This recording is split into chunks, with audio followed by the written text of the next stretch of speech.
The rich, popular boy rejected me, but ended up marrying me in the end. When I was in high school, I had the biggest crush on a boy named Daniel. He was very social and friendly with everyone and was the captain of our school's volleyball team. He came from a family of doctors and was on the right path to becoming one too. All the girls had a crush on him because he was always friendly with them. And then there was me, completely the opposite. I grew up in a middle-class family with immigrant parents from Vietnam. My parents only gave me 3 career options: be a doctor, a lawyer, or an engineer. The only problem with these options was that I wasn't the brightest student to even think of becoming any of them. Daniel and I were classmates in English and sat next to each other. Because of our seating arrangement, our teacher assigned us a project together, so we would meet after school to work on it. We had a week to finish our presentation, and during those days we would meet after school at the public library.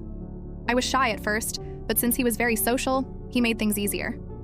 We ended up getting along well and bonding over the silliest things. I started discovering things about him that I never would have imagined he liked.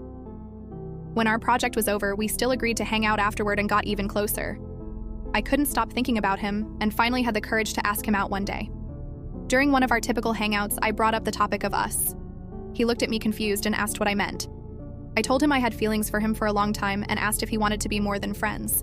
His smile disappeared, and he said, "I'm sorry, but no." There was an awkward silence that seemed to last forever. He broke the silence by saying he needed to go and left. I tried texting him, apologizing for what happened, and asking if we could just forget about it. He never responded to my messages. When I saw him again in class, it was like he had erased me from his memory. During this time, my friends started going to the gym and always invited me to join them.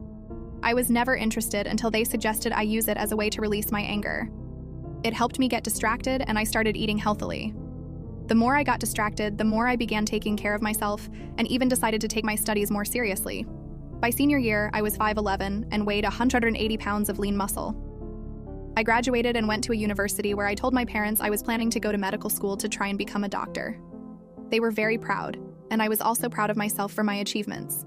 The first day of college went well until I went to my biology class.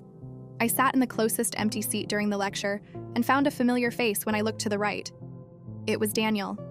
Now you can watch the second part by pressing share and more.